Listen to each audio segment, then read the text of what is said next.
આપણી સંસ્થા એક કરતાં વધારે વિકલાંગના જે બાળકો છે, પીપલ વિથ મલ્ટિપલ ડિસેબિલિટીઝ, જે આપણા દેશમાં નેશનલ ટ્રસ્ટની વિકલાંગતા છે, અમે લોકો ડેફ બ્લાઇન્ડ અને MDA માટે બહુ લાર્જ સ્કેલ કામ કરીએ છીએ. આજે જ્યારે તમારી સામે ઊભા છું, મને કહેતા કોઈ સંકોચ નથી કે ભારત દેશમાં number 1 professional in the field of MDBI તમારે કહેવું હોય તો વિમલબેન છે. અને જે ભારતની સંસ્થા છે પર્કિન્સ ઇન્ટરનેશનલ ઇન્ડિયા, એ અને નંદીબેન બંનેના ટ્રસ્ટી છે અને પછી સેન સાથે બહુ ક્લોઝલી સંકળાયેલા છે. અને જેટલા મલ્ટિપલ ડિસેબિલિટી માટે ડેફ બ્લાઇન્ડ પાસે ભારતમાં ગમે તે સેમિનાર હોય, વિશ્વમાં હોય, Vimalben is always a speaker. એવા વ્યક્તિ કે જે આવા લાર્જ સ્કેલના સેમિનારમાં બીજા લોકોને ઉદ્બોધન કરતા હોય, આજે આપની ડિસ્ટ્રિક્ટ બ્રાન્ચીસને સેમિનારમાં આવ્યા છે, એ માટે આપણા માટે લાવો છે. આવા વ્યક્તિને આપણે સાંભળીએ. વ્યક્તિ મોટા છે પણ એની ભાષા બહુ સરળ છે, ચિંતા નહીં કરતા, વિચારો બહુ સરળ છે, પ્રેક્ટિકલ છે. આપણે સાંભળીએ કે આપણે આવા બાળકો માટે શું કરવું જોઈએ. Vimalben, please welcome.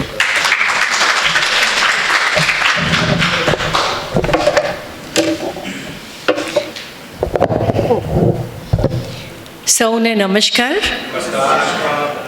Good morning કહેવાય. Yes, good morning.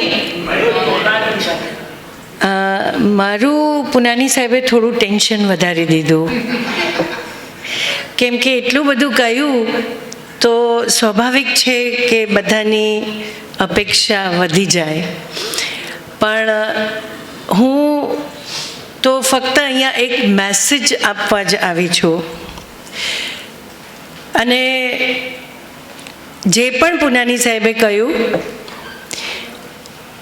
નંદિનીબેનને પહેલાં અમુક વાતો આપણને કહી સેકન્ડ લાઇનની, એટલે હું આપની સમક્ષ એક સેકન્ડ લાઇન તરીકે જ ઊભી છું.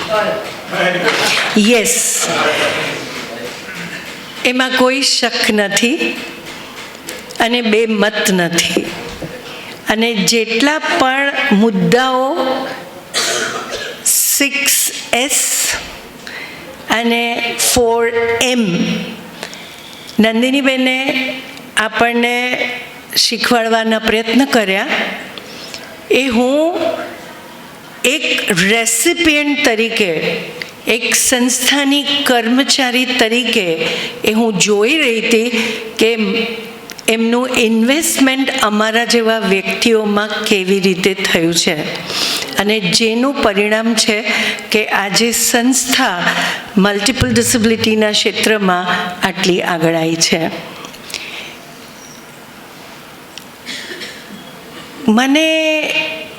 અમે લોકો કાલે અમદાવાદથી આવતા હતા. અમુક વાતો મારા મગજમાં ફરતી હતી કે આ સંદેશો અપાય તો અપાય કેવી રીતે, કેમ કે આપ સૌ નિષ્ણાત છો, આપ સૌ વર્ષોથી આ ક્ષેત્રમાં કાર્યરત છો, એમાં કોઈ બેમત નથી. આ 2 દિવસમાં આપણે ઇન્ક્લુઝનની વાત કરી અને ઇન્ક્લુઝિવ ટીચર્સની વાત કરી, અને તારકભાઈએ પણ કીધું કે આપણે ફક્ત IDSS માટેના પ્રોગ્રામ ચલાવતા નથી, એના બિયોન્ડ પણ આપણે કંઈક વિચારવાની જરૂર છે. રાઈટ? તો IDSS આટલા બધા વર્ષોમાં હું એ ભાષણ નહીં આપું કે આપણે કેવી રીતે એક સ્પેશિયલાઇઝ સ્કૂલથી માંડીને ઇન્ટિગ્રેટેડ સિસ્ટમમાં એન્ટર થયા અને આજે ઇન્ક્લુઝન સુધી પહોંચવાના પ્રયત્ન કરી રહ્યા છીએ. મારા આપ સૌને ચાની વાત યાદ રાખજો, ભૂલતા નહીં. મારા આપ સૌને ક્વેશ્ચન્સ છે અહીંયા કે જેટલા પણ આપણી આજે ડિસ્ટ્રિક્ટ બ્રાન્ચીસ અહીંયા ભેગી થયેલી છે અને એમની અન્ય સંસ્થા બી છે. થેન્ક યુ લાભુભાઈ કે તમે આજે મને અહીંયા બોલાવી અને તમારા આટલા સુંદર સ્કૂલનો મને એક્સપિરિયન્સ કરવાનો મોકો આપ્યો. પણ as a NAB district branch અને આ સ્કૂલ ફોર ધ બ્લાઇન્ડ, હું આપ સૌને ક્વેશ્ચન કરું જે એકવાર અમને ક્વેશ્ચન. એ ક્વેશ્ચન એ છે કે આપણે કોની માટે કામ કરીએ છીએ? આપણે સૌ કોની માટે કામ કરીએ છીએ? દિવ્યાંગો માટે કરીએ છીએ? પક્કા આપણા માટે કરીએ છીએ. પણ કયા પ્રકારના દિવ્યાંગ માટે કામ કરીએ છીએ? મલ્ટિપલી ડિસેબલ માટે કરીએ છીએ? કરીએ છીએ? ના કરીએ છીએ? હું હિમાંશુને પૂછું, એ મારો ફ્રેન્ડ છે. યસ, આપણે મુખ્યતઃ રીતે બ્લાઇન્ડ માટે જ કામ કરીએ છીએ. પણ આપણે પેલી ના કહેવાની આદત નથી, એટલે જે આવે એને લેતા રિયાલિટી છે. એટલે મેઇનલી તો આપણે આપણી જે કોન્સ્ટિટ્યુશન છે, આપણું જે બંધારણ છે, એ બ્લાઇન્ડ માટેનું જ છે. યસ યસ, ચેન્જ થયું છે, મને આનંદ છે. બટ હકીકત એ છે કે આપણે સ્ટીલ બ્લાઇન્ડ માટે વધુ પડતું કામ કરતા હોઈએ છીએ. વાત એના માટે કરી કે વાત બરાબર છે, ઉદાહરણમાં માત્ર બ્લાઇન્ડ છે એવું નથી. બિલકુલ, તો એ બહુ સારી વાત છે, આનંદ છે એનો. સવાલ એ છે કે આપણા પ્રોગ્રામ્સમાં સત્ય એ છે કે મૂળ બંધારણ આપણું બ્લાઇન્ડ માટેનું હતું, પછી આપણે ક્લોઝ છે. ઓકે, આ ક્લોઝ છે તો મને ખૂબ આનંદ થયો, કેમ કે આના પર અમે આવીશું. કેમ કે ઇન્ક્લુઝનની વાત કરીએ એટલે શું આપણે આપણા વિધિન ડિસેબિલિટી પણ ઇન્ક્લુઝન છે કે નહીં? નંદિનીબેને કીધું મંથન કરવાની વાત, તો આઈ થિંક એ વિચારવાની જરૂર તો છે કે નહીં? છે ને? પણ બેલેન્સ રાખીને કરવાની જરૂર છે. ઘણી વખત આપણે બ્લાઇન્ડને સાઈડમાં મૂકીને બીજા ભાઈ બહુ વધારે પડતા. ના, એ વિશે હું વાત, હા, હવે એ વાત સાચી છે, પણ આપણે આપણા વિધિન ડિસેબિલિટી તો એટલીસ્ટ ઇન્ક્લુડ કરીએ બધાને. એટલે આપણું જે કાર્ય છે, કેમ આપણે એક સ્પેશિયલ સ્કૂલમાંથી સામાન્ય સ્કૂલ સુધી કેમ લઈ ગયા? બિકોઝ સમયમાં ફેરફાર આવ્યો, બાળકોની નીડ્સમાં ફેરફાર આવ્યો, નીતિમાં ફેરફાર આવ્યો, પોલિસીઝ હેવ ચેન્જ્ડ, રાઈટ? અને આપણે જે ચેરિટી મોડલ, કાલે બહુ સારો શબ્દનો ઉપયોગ થયો કે બેનિફિશરીઝ, એટલે બેનિફિશરીઝ કાયમ આપણને એ ચેરિટી મોડલનું એક હથોડું મારતી હોય છે. તો એમાંથી જે ચેન્જ આવ્યું from a charity to right based approach, કે એડ્યુકેશન કે ટ્રેનિંગ એ દરેક બાળકનો અધિકાર છે. તો એ રીતે જે ચેન્જ આવ્યું, તો એને અનુલક્ષીને આપણે આ ચેન્જ પણ લાવવાની ખૂબ જરૂર છે. મને યાદ છે એ દિવસ, આજથી ઇટ વોઝ 1984.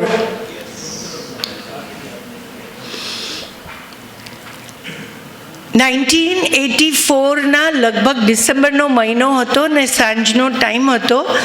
એક ફાધર પોતાના 6 વર્ષના બાળકને લઈને, આજથી 30 વર્ષ પહેલાં, 6 વર્ષના બાળકને લઈને અંધજન મંડળમાં આવે છે. સાંજનો સમય હતો. એ બાળક સંપૂર્ણપણે દૃષ્ટિબાધિત હતો, છે આજે પણ એ વ્યક્તિ છે, અને એમને કમ્યુનિકેશનના ઇશ્યુઝ હતા, ચાલવામાં ઇશ્યુ હતા, ખાઈ નથી શકતો જાતે, એ વખતે બેસતો પણ નહોતો. હવે એવા વ્યક્તિ બહુ બધી જગ્યાએ જઈને આવ્યા હતા, અને એ આવીને અમારી સંસ્થામાં આવે છે, અને એક ક્વેશ્ચન કરે છે કે તમે નહીં લો, આટલી મોટી સંસ્થા લઈને બેઠા છો, તો તમે આ બાળકને ના પાડશો તો બીજું કોણ હા પાડશે? અને એ વખતે અમારી પાસે 4 mm માંથી એકેય mm હતું જ નહીં. ના મેન પાવર હતું, કેમ કે અમે મલ્ટિપલ ડિસેબિલિટી વિશે જાણતા જ નહોતા. ના મટીરિયલ હતું અને ન મશીન એટલે રંદા કાપવાની મશીન નહીં, બટ સંસાધનો અમારી પાસે કંઈ અમે જાણતા નહોતા, માટે અમારી પાસે હતા નહીં. પણ ધેટ ડઝ નોટ મીન કે એ બાળકને આપણે ના પાડી દઈએ અથવા તો બોલાવીને આપણે આપણી સંસ્થામાં રાખીએ પણ એનું જરૂરિયાતોનું ધ્યાન પૂરતા પ્રમાણમાં ના આપી શકીએ. અને આજે હું કહીશ કે દેશમાં સારામાં સારા 4 એમ સંસ્થા પાસે મોજૂદ છે. અને સંસ્થા આખા દેશની ઇવન ઇન મલ્ટિપલ ડિસેબિલિટી. પણ દુઃખની વાત એ છે કે હું અને નંદિનીબેન આઈ થિંક 2 મહિના પહેલાં આપણે ડેડિયાપાડા ગયા હતા કે અમે એવી જગ્યાએ આવા બાળક માટે પહોંચી શક્યા નથી. એક 5 વર્ષની બેબી, બહુ સરસ સુંદર, વિઝ્યુઅલ ઇમ્પેરમેન્ટ છે, ઇન્ટેલેક્ચ્યુઅલ ડિસેબિલિટી છે, હાઇપર એક્ટિવ છે, એના સુધી અમે નથી પહોંચી શક્યા. અને એવા ડેડિયાપાડા જેવી જગ્યા ઉપર બીજી કોઈ સર્વિસીસ નથી. તો માય ક્વેશ્ચન ઇઝ ધેટ કે શું આપણે સૌ એની માટે રિસ્પોન્સિબલ છીએ? 100%. Thank you. એટલે એવા અનેકો બાળકો અમારી રાહ આજે પણ જોઈ રહ્યા છે. કારણ એ છે, એક દીપકભાઈએ કહ્યું કે મેડિકલ ઇન્ટરવેન્શન એટલું સારું હોવાના કારણે કે આજથી 40 વર્ષ પહેલાં જે બાળકો સર્વાઈવ નહોતા કરી શકતા એ આજે સર્વાઈવ કરે છે. But at what cost? બીજી બાજુ આપણે જોઈએ કે 40 વર્ષ પહેલાં જ્યારે હું સંસ્થામાં જોડાઈ ત્યારે મેજોરિટી ઓફ ધ બાળકો જે આવતા હતા એ પોલિયો અફેક્ટેડ આવતા હતા. આજે છે કોઈ પોલિયો અફેક્ટેડ? ના. અમે લોકો સુખડી પ્રોજેક્ટ ચલાવતા કેમ કે વિટામિન એ ડેફિશિયન્સીના કારણે આંખ અંધત્વ આવતું. આજે મળે છે આપણને એટલા બધા? નહીં. પણ હું તમને બીજો પ્રશ્ન પૂછું કે જો પોલિયો બી નાબૂદ થઈ ગયું એટલે એ સંખ્યા ઓછી થઈ ગઈ, બીજી બાજુ આવી રીતે નાના બાળકોમાં વિટામિન એ ડેફિશિયન્સી એટલી બધી દેખાતી નથી. આઈ થિંક 0.05% છે આજના સ્ટેટિસ્ટિક પ્રમાણે, if I am not wrong. તો એવા સંજોગોમાં total number of children with disability તો ઓછું થવું જોઈએ ને? થવું જોઈએ કે નહીં? પણ સર થયું છે ડૉક્ટર પુનાની? નથી થયું. વધ્યું છે કેમ કે children with autism, children with cerebral palsy, children with deaf blindness, children with multiple disability નો પ્રમાણ વધ્યું છે.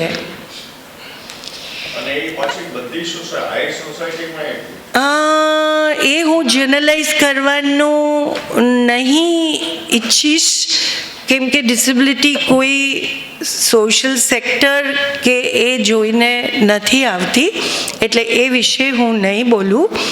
પણ ટોટલ નંબર વધ્યું છે, ઘટ્યું નથી. તો આપણી જે જવાબદારી છે એ આ બધા જ બાળકો પ્રતિ વધતી જાય છે. આમાં હું થોડું બીજું ઉમેરો કરીશ, કેમ કે સ્ટાફ અને ટ્રસ્ટી જે હાજર છે અહીંયા, એમની જવાબદારીમાં એ પણ આવે કે કેવા પ્રકાર કયા કારણોસર આ બાળકો મલ્ટિપલી ડિસેબલ થાય છે. કેમ કે કેટલા બધા જે અનિરુદ્ધ કાલથી અમારી સેવામાં છે, મને એની સાથે વાતચીત કરવાનો બહુ સમય ના મળ્યો, પણ જ્યાં સુધી મેં ઓબ્ઝર્વ કર્યું અને હું સમજું છું તો મને લાગે છે એ એક પ્રકારનો સિન્ડ્રોમ છે જેનાથી એ પીડિત છે, જેને કદાચ અશર સિન્ડ્રોમ કહી શકાય.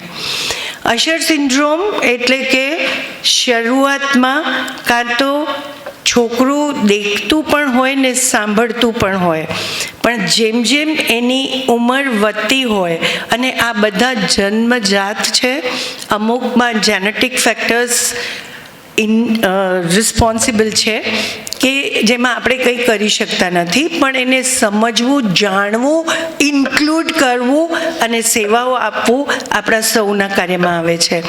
એટલે અલગ અલગ ટાઈપ્સ હોય કે જેમાં અમુક છોકરાઓ જન્મથી દેખતા હોય ને સાંભળતા હોય, જેમ જેમ ઉંમર થોડી વધતી જાય તેમ તેમ એમનું સાંભળવાની શક્તિ અને જોવાની શક્તિ ધીમે ધીમે ઓછી થતી જાય. તો જો આપણે શરૂઆતથી જાણીએ તો એમની માટે ઘણું કંઈક કરી શકીએ છીએ. અશર ટાઈપ 2માં કે બાળકને જન્મથી આંખની તકલીફ હોઈ શકે, પણ બાળક સાંભળતું હોય ને લગભગ 10-12 વર્ષ પછી એનું સાંભળવાનું ઓછું થતું જાય. એવા હું મારા અનુભવ પ્રમાણે હું ખાતરીથી કહી શકું છું કે દરેક બ્લાઇન્ડ સ્કૂલમાં કે સ્કૂલ ફોર ધ ડેફમાં આવા છોકરાઓ અમચૂક હશે ને હશે જ. તો એની માટે પણ આપણે ચોક્કસ રીતે રિસ્પોન્સિબલ છીએ. એ શું કરી શકાય એના માટે હું 2 મિનિટ પછી આવીશ. તો સિન્ડ્રોમની વાત કરતા હતા, તો એક બીજો જ એવો બહુ કોમન સિન્ડ્રોમ છે જેની જાણ આપણને સામાન્ય રીતે થતી નથી, કેમ કે આપણે સૌ, સપોઝ મારી સંસ્થા ઇન્ટેલેક્ચ્યુઅલ ડિસેબિલિટી અથવા તો મંદબુદ્ધિવાળા વ્યક્તિઓ અને બાળકો માટે કામ કરતી હોય, તો મારી દ્રષ્ટિ આવી રીતે પિનહોલ વિઝનવાળી દ્રષ્ટિ બની જાય છે કે મને ફક્ત એ બાળકોમાં એ ક્ષતિ જ સૌથી વધારે દેખાતી હોય છે, અને હું બીજી બાજુ કદાચ થોડી નજર ફેરવવાનું રહી જતું હોય છે. એવી જ રીતે જો મારી સંસ્થા ફક્ત બ્લાઇન્ડ માટે કામ કરતી હોય તો બાળકોને વિઝ્યુઅલ ઇમ્પેરમેન્ટ હોય. અમારી જ સંસ્થામાં એક વ્યક્તિ હતો મોટર રિવાઇન્ડિંગ ડિપાર્ટમેન્ટમાં. અમે લોકોએ બધી એડપ્ટેશન કરી દીધી હતી કે દેખાય નહીં તો પણ એ મોટર કમ્પ્લીટલી રિવાઇન્ડ કરી લે તો એનું ટેસ્ટ કેવી રીતે કરશે, તો કે એ બઝર વાગશે.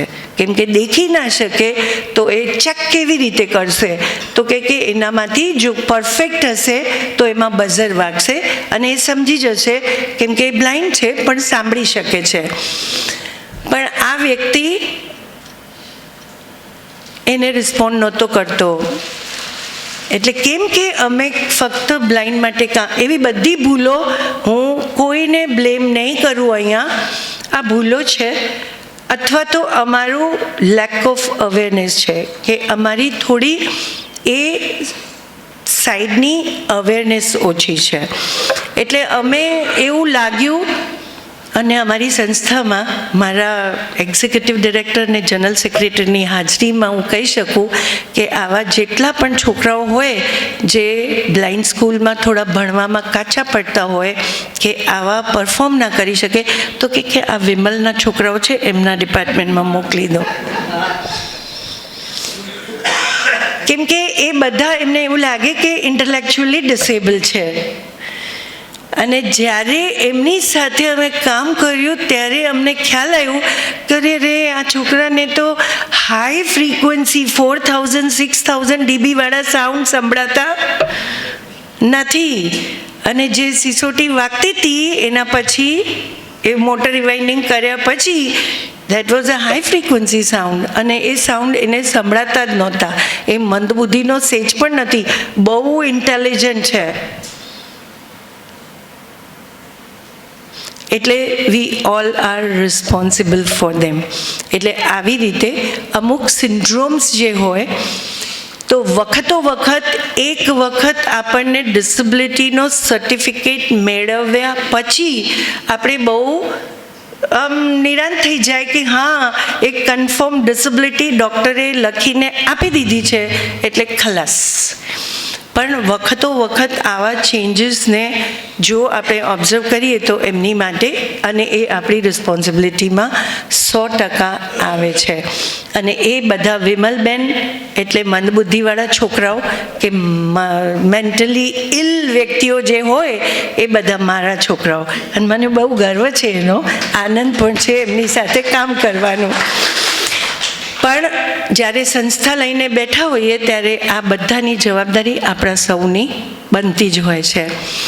એવી જ રીતે એક બીજો સિન્ડ્રોમ છે આ બેચર. બહુ બધા સિન્ડ્રોમ્સ છે, એની હું ચર્ચા નહીં કરું કેમ કે એની માટે આખું એક ટ્રેનિંગ સેશનની જરૂર હોય, પણ આ અમુક કોમન સિન્ડ્રોમ હોય.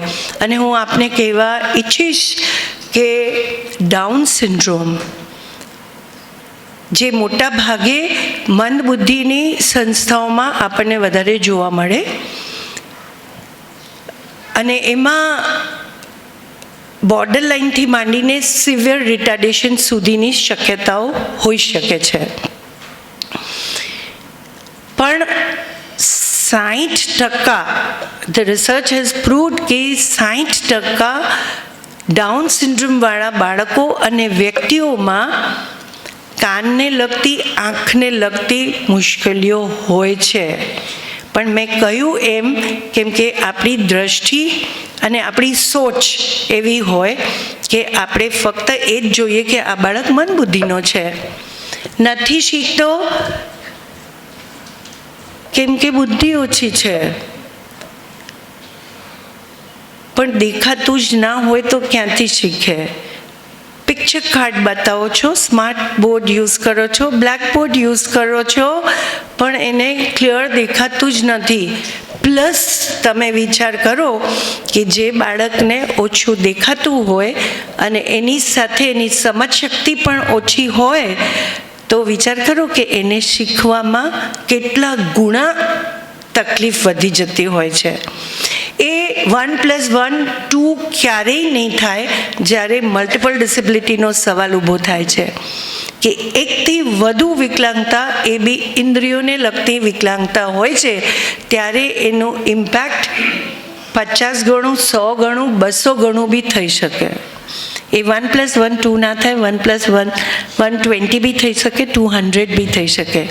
So that we have to consider, અને એના માટે સજાગપણું રાખવું જ પડે. તો એવું જ એક બીજો સિન્ડ્રોમ છે, એ છે charge association. Yes, I think we need to identify before the analysis કરવું પડે કે child કેવું છે, right? We had એક example આપું તો અમારે ત્યાં બે જોડવા ભાઈ હતા. પહેલા બધાને એવું હતું કે મલ્ટિપલ ડિસેબિલિટી છે એમની અંદર, they are slow learners or maybe MR હશે કેવું, but they were not. જ્યારે વલસાડ એકેડમીમાં આવ્યા એ પછી જે એ લોકોને ટ્રેનિંગ મળી, now they are so bright. 6 મહિનાની અંદર બ્રેલ શીખી ગયા, and I'm very proud to say કે ટીચર્સે પણ એના ઉપર વર્ક કર્યું. Sure. I think we need to identify that. બિલકુલ, એ તો સૌ પ્રથમ આપણી જવાબદારી છે કે કોઈ પણ બાળક આવે તો એનું અસેસમેન્ટ તો પ્રોપર રીતે કરવું જ જોઈએ. અને આ મેં એને અનુલક્ષીને જ કહ્યું કે વખતો વખત થવું જોઈએ કે ફક્ત એક વખત ડિસેબિલિટી સર્ટિફિકેટ લેવાથી આપણે કોમ્પ્લેસન ના થઈ જઈએ, પણ આ જેમ અશર મેં કહ્યું, ડાઉન સિન્ડ્રોમમાં કહ્યું, એટલે એમાં થોડા સમય પછી આ સિમ્ટમ્સ દેખાતા હોય છે જેને આપણે જે મેજર ડિસેબિલિટીના અંડરમાં આપણે છુપાવી દેતા હોઈએ, કન્સિડર ના કરતા હોઈએ. એવી જ રીતે હું એક બીજા સિન્ડ્રોમની થોડી વાત કરીશ.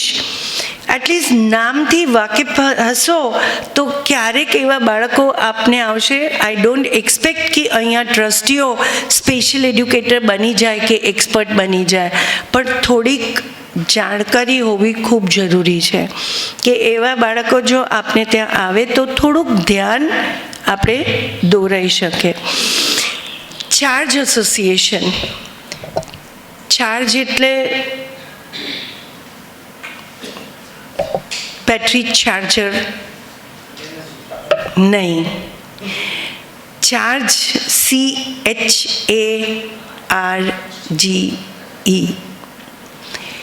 ચાર્જ સી એટલે ચાઇલ્ડ, સી એટલે કોલોબોમાં.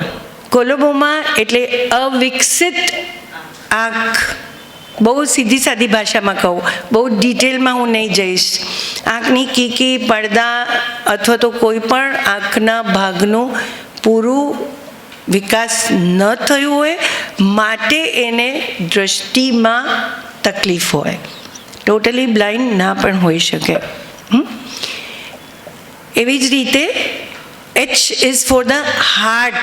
તમે ઘણા બધા કદાચ બાળકો તમારે ત્યાં આવ્યા હોય અને એમના મા બાપે કહ્યું હોય કે ડૉક્ટરે કહ્યું છે કે એના હાર્ટમાં હોલ છે કે બીજી કોઈ તકલીફ છે. ઘણા બધા એવા બાળકો છે, આવે છે પણ ઇગ્નોર થઈ જાય છે. A is for atresia. આપણા બોડીમાં અમુક ભગવાને એવા ઓપન હોલ્સ આપ્યા છે, જેમ કે નાક, રાઈટ? આપણે શ્વાસ નાકથી જ લઈએ છીએ. એટલે નોઝલ એટ્રેશિયા એટલે નાકનું એ છે એ બંધ હોય. એટલે આવા બધા બાળકોને સૂંઘવાની પ્રોબ્લેમ હોય, સ્મેલની પ્રોબ્લેમ હોય, એટ્રેશિયા હોય, બ્લોક થયેલું હોય.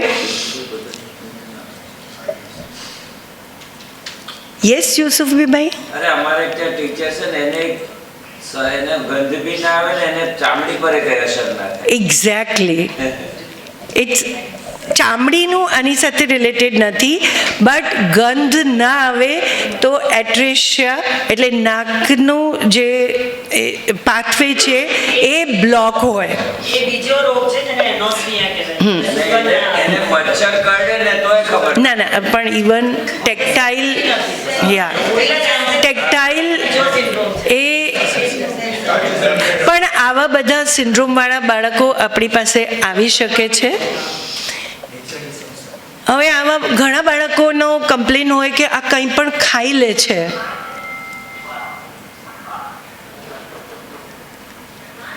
એટલે સ્મેલ ના આવે એટલે આપણા ખાવા ઉપર અસર થાય, રાઈટ? ઘણા બધા લોકોને થઈ. એટલે CHA સુધી પહોંચ્યા. અને R is for the retarded growth, not necessarily mental growth but the physical growth. પણ એ લોકો ડ્રોફ, કેમ કે હવા નવા એક્ટમાં dwarfism is one of the disability, but એમાં નહીં ગણાય. આમાં આ લોકોની હાઇટની ગ્રોથ ઓછી હોય ને અમુકને મેન્ટલ રિટાર્ડેશન પણ હોઈ શકે છે. એટલે CHARG, G is related with the genital organs, કે એમાં ખામી હોય. એ મેઇનલી જે છોકરાઓ હોય એમાં જોવા મળે છે. અને E is related to ear, એટલે કાન કાં તો હોય નહીં, એટલે બહારનું એક્સટર્નલ પીના જે હોય એ ના હોય, ખાલી હોલ હોય. અમુક વખતે એ પણ નથી હોતું, એક કાનમાં કે બંને કાનમાં. તો આ જે 6 ડિફરન્ટ, એટલે એમને સાંભળવામાં પણ તકલીફ હોઈ શકે. તો વિચાર કરો, આંખમાં તકલીફ, કાનમાં તકલીફ, સ્મેલની પ્રોબ્લેમ, હાર્ટમાં પ્રોબ્લેમ. હવે આવી બધી તકલીફોવાળો બાળકનું જે લર્નિંગ હોય એ કેટલા ગુણા અફેક્ટેડ થતી હોય એ આપ વિચાર કરી શકો છો. તો આવી જ રીતે આવા ઘણા બધા સિન્ડ્રોમ છે, લગભગ 22 થી 23 અલગ અલગ પ્રકારના સિન્ડ્રોમ છે.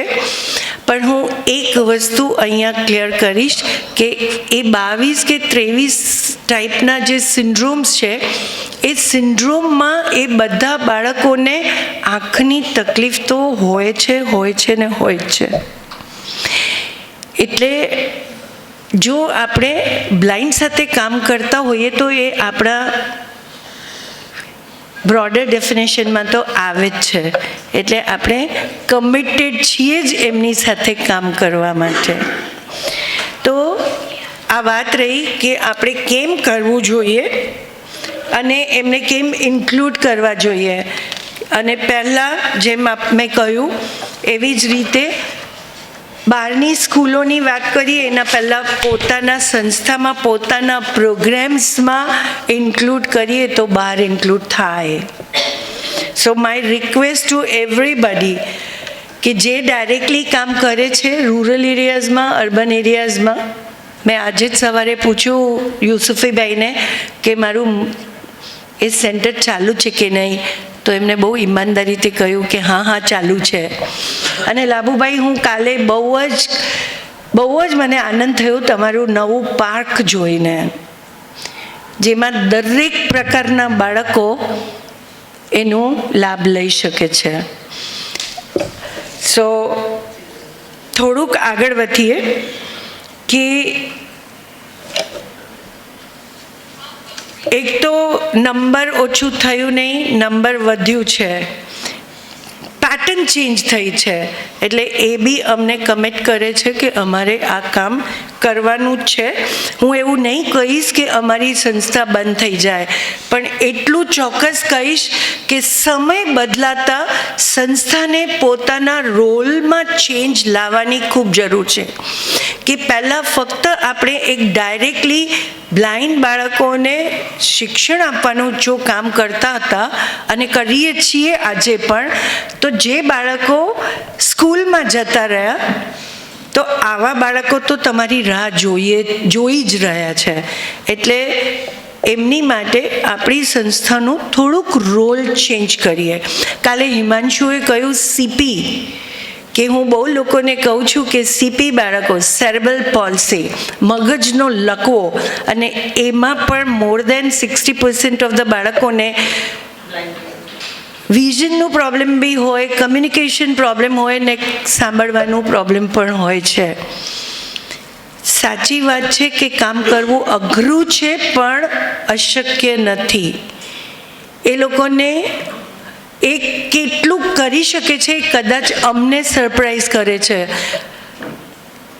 એ છોકરાઓ 12મું ધોરણ પાસ પણ કર્યું છે, ફિઝિયોથેરાપીના કોર્સીસ પણ કર્યા છે, સક્સેસફુલી ફિઝિયોથેરાપિસ્ટ તરીકે કામ પણ કરે છે. અંધજન મંડળના આપ સૌ જાણકાર છો કે આટલી મોટી સંસ્થા છે, એનો પ્લમ્બર એક ડેફબ્લાઇન્ડ વ્યક્તિ છે, અમારો રાજેશ. He is ડેફબ્લાઇન્ડ. પણ જે કયું પાણી ક્યાંથી કઈ લાઈન આવે છે એનાથી વધારે કોઈ સારું જાણી નથી શકતો અને રિપેર કરી નથી શકતો. એટલે આપણી થોડી શ્રદ્ધા પણ એમનામાં મૂકવી પડે, ફેથ જેને કહીએ કે these children also can learn, and તો એ લોકો શીખે છે. 10 વર્ષ પછી ટોટલી બ્લાઇન્ડ છોકરાઓ કેટલા મળશે? 10%થી વધારે નહીં. આજે પણ જો આપણે, હા બહુ લિમિટેડ છે. આજે પણ જો આપણે આપણા સંસ્થાના બાળકોનું, આપણી સંસ્થા માને કે ઇન્ક્લુડિંગ અંધજન મંડળ, એટલે જે અંધ બાળકો સાથે કામ કરે છે એનું, એ બધા જ બાળકોનું જો અસેસમેન્ટ ફરી કરીએ તો એમાંથી 70% છોકરાઓ લો વિઝનવાળા છે. એક સમય હતો કે હોસ્ટેલ તેમાં પાર્ટલી બ્લાઇન્ડ શોધવા જવો પડતો, ટોટલી બ્લાઇન્ડ નહીં.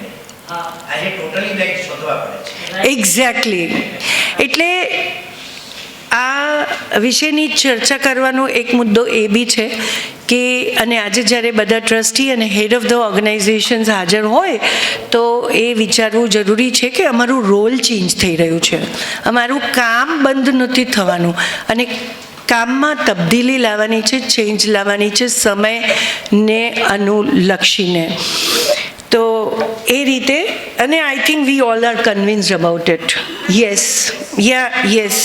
જે નાના બાળકો હોય જેને ઘણા નંબર્સ હોય પણ પેરેન્ટ્સ એક્સેપ્ટ નથી કરતા કે એને લો વિઝન છે, તો એને કઈ રીતે આપણે એને બ્લાઇન્ડનેસમાં, એટલે આપણે તો પર્સન્ટેજ આપીએ જ છે પણ ઘણા એક્સેપ્ટ જ નથી કરતા કે એમને પ્રોબ્લેમ છે, દે હેવ ધીસ, તો એમને કેવી રીતે જાગૃત કરવું, અવેર કેવી રીતે?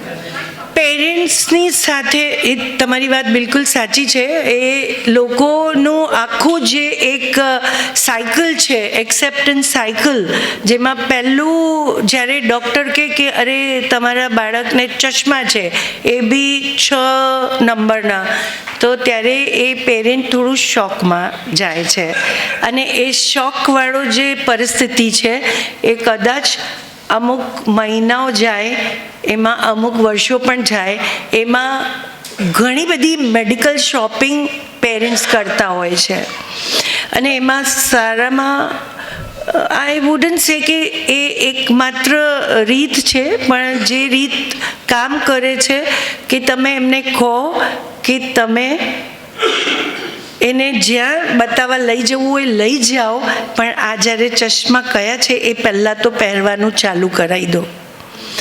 એને સૌપ્રથમ ડિસેબિલિટી સર્ટિફિકેટ માટે ના મોકલો શરૂઆતમાં એને, કેમ કે ડિસેબિલિટી સર્ટિફિકેટ એ બાળકને મોટામાં મોટું લેબલ આપે છે. જે નામ છે ને એ નામ આપે છે, જે ડાયજેસ્ટ કરવું બહુ મુશ્કેલ થઈ જાય છે. એટલે સૌ પ્રથમ આવા બાળકોના વાલીઓને સિવિલ હોસ્પિટલમાં સર્ટિફિકેટ લેવા તાત્કાલિક ના મોકલો. ધીરે ધીરે કરીને જેમ જેમ એ બાળક જે બી ઉપકરણ છે એનો ઉપયોગ કરતા થાય, અથવા તો એની મુશ્કેલ ધીરે ધીરે વાલીને સમજણ પડે, એ આપણે સમજાવતા જઈએ કે આવી રીતે એ જોઈ શકે છે, may be in a good light condition, may be good contrast, may be good size, વગેરે વગેરે વગેરે. પછી ધીમે ધીમે એ વાલી આપણી સાથે એ બાળકની પરિસ્થિતિને સમજતા થાય, અને જ્યારે બીજા બાળકોને એ જુએ, માની લો એની જે પરીક્ષાનો પેપર છે એ પેપર એને મળે અને એ પેપર જોઈ ના શકે, તો એને જ્યારે સિમ્પલ વાત છે કે એને એનલાર્જ કરવાની વાત આવે, ત્યારે એ વાલીને ખ્યાલ આવે કે આટલી તબદીલીથી આને થાય, મીન્સ એને કંઈ તકલીફ તો છે જ.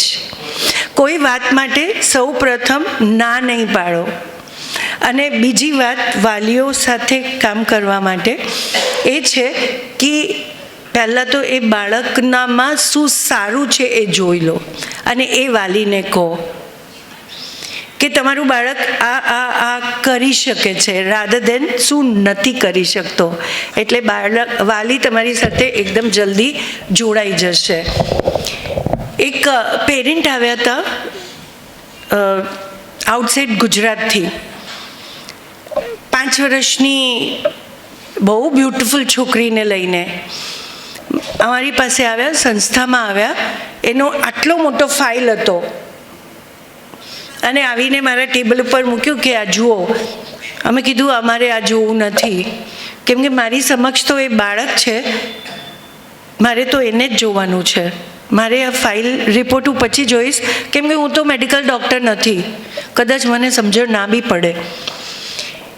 અને એ બાળક, એની મમ્મીએ કીધું એ બોલતું નથી, બ્લાઇન્ડ તો હતી જ હતી, પણ એમને કીધું કે હું હૈદરાબાદ, ચેન્નાઈ, મુંબઈ બધે જ જઈ આવી છું, પણ બધાએ મારા બાળકના આ ફાઇલને જોઈ છે.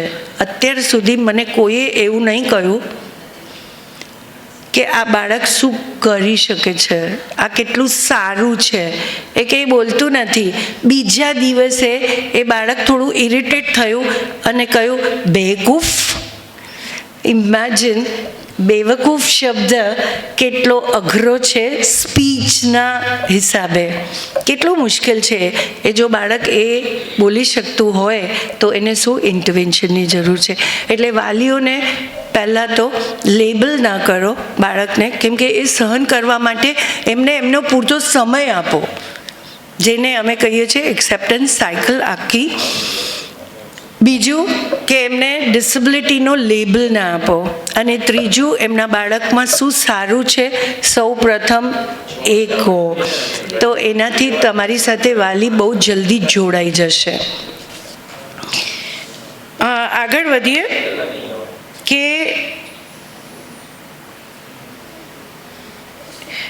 આપણે આ સિન્ડ્રોમની વાત કરી, એમાં અમુક જે અક્વાયર્ડ મલ્ટિપલ ડિસેબિલિટીઝ, જે થોડી એક્સિડન્ટ્સના કારણે, અમુક બીમારીઓના કારણે લેટર એજમાં લાઈક એડલ્ટ થઈ જાય ત્યારે એમને આ ડિસેબિલિટી આવવાની, અને એ પણ સંખ્યા બહુ વધી રહી છે.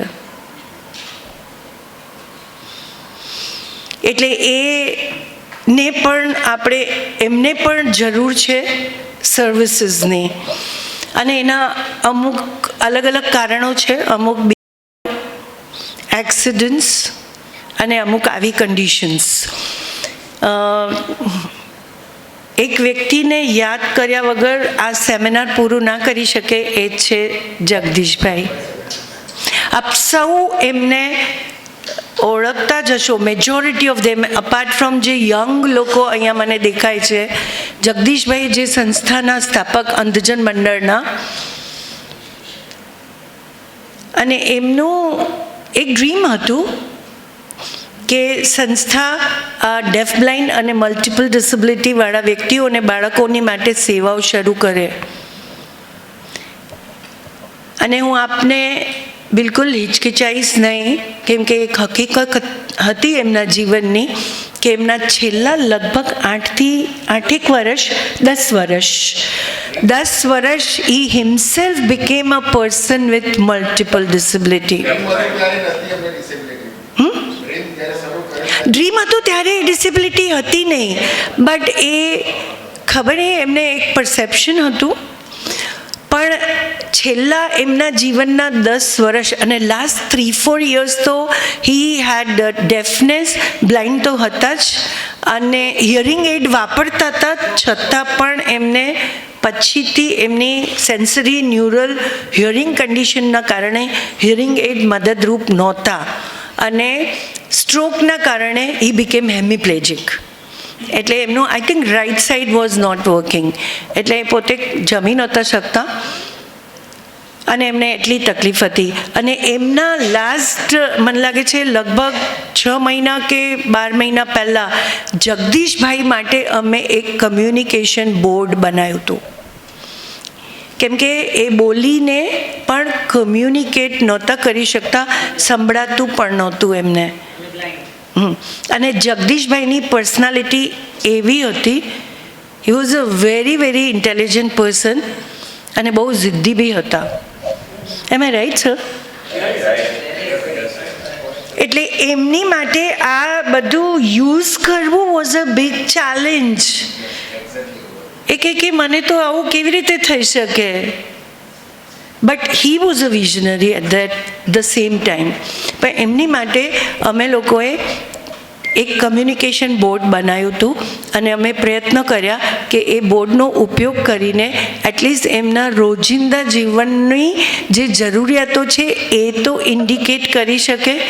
તો આ પોપ્યુલેશન પણ આજ પછી વધવાનું જ છે, because of the health conditions. There are variety of reasons. પણ આપણા સૌને એઝ સંસ્થાના સ્થાપકો અને કાર્યકર્તાઓ આપણને તૈયારી રાખવી પડે કે yes, we are ready for you.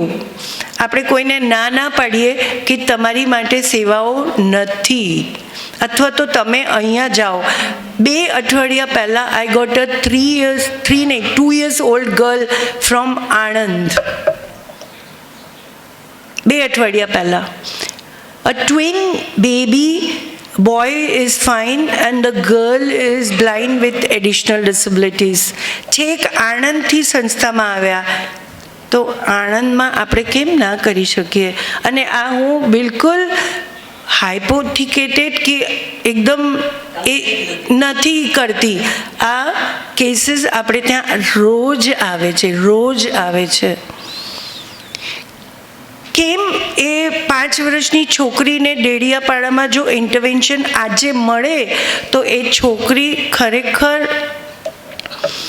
આગળ આવશે, અને જો ન મળે તો એ પથારીવશ થઈ જશે. કેમ કે એને જોયા પછી મને લાગ્યું કે એને 6 મહિના કે 12 મહિના અપ્રોપ્રિએટ ફિઝિયોથેરાપી મળે તો એ ચાલતી થશે, ચોક્કસ થશે બીજા ઇન્ટરવેન્શન સાથે. એટલે ageing population is our concern. બાળકોથી માંડીને હું બીજું એ કહીશ કે ઘણી વખતે આપણી એક મર્યાદા હોય છે સંસ્થાકીય રીતે કે અમે આ એજ ગ્રુપ માટે જ કામ કરવાના,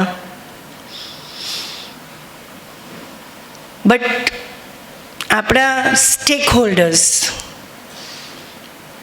happy, Himanshu? Yeah. Yes. So they are of all age groups. 6 મહિનાના બાળકને બી જરૂર છે, કેમ કે he is born with the disability. School ગોઈંગવાળાને બી જરૂર છે.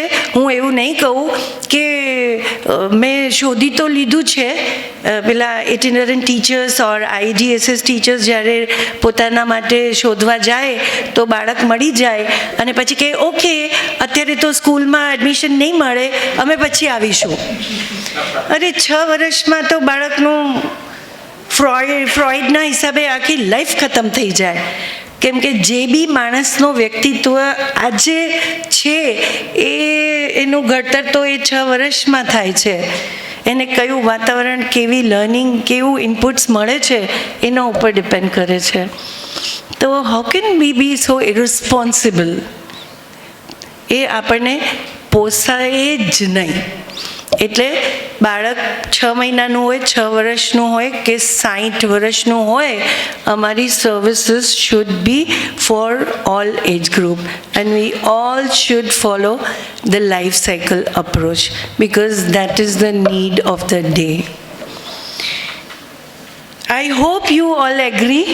હા કે ના? યસ. કેમ કે મને થોડી બીક લાગી કે બધા સૂઈ તો નથી ગયા ને? થાકી ગયા છો કેમ? બહુ હાઈ ડોઝ થઈ ગયું છે. ઓકે. હા,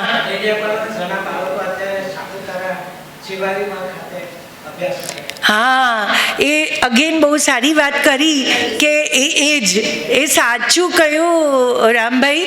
પણ શિવરી માલમાં ફક્ત જે બ્લાઇન્ડ કે વિઝ્યુઅલી ઇમ્પેર્ડ હોય કે એ જ જાય છે. એ તમે મને પ્રૂવ કર્યું કે આપણે મલ્ટિપલી ડિસેબલ બાળકો એ પેલા રહી જાય છે. કેમ કે મેં જેમ કહ્યું કે 4M કે મટીરિયલ બી નથી, મેન પાવર ક્વોલિફાઈડ ટ્રેન્ડ નથી, એટલે અમને થોડી બીક લાગે છે. હું તમને મારી જ વાત કહું, 30 વર્ષ પહેલાં જ્યારે જગદીશભાઈએ આ પ્રોજેક્ટ મને સોંપ્યું, મને થયું આવા જ બધા મને પ્રોજેક્ટ આપે છે જેમાં કંઈ કદાચ નહીં થઈ શકે. કેમ કે એ પ્રોગ્રેસ કરે છે, but may be slow. How does it matter? Right? તો એ બાળકો તો ત્યાંના ત્યાં રહી ગયા. ઇવન રાજપીપળામાં બહુ મોટો બાળકોનો જૂથ છે જે આપણા સૌ માટે રાહ જોઈ રહ્યું છે. એટલે અને આપણે સૌ રિસ્પોન્સિબલ છીએ જ એમાં. એટલે અમુક બાળકોને જો ફંક્શનલ એડ્યુકેશન ફોર્મલ એડ્યુકેશન ના આપી શકીએ તો શું થઈ ગયું? આપણને થોડું ફંક્શનલ એડ્યુકેશનનો પણ એક આસ્પેક્ટ આપણી સંસ્થાઓમાં ઇન્ક્લુડ કરવું બહુ જરૂરી છે. હું તો કહીશ અનિવાર્ય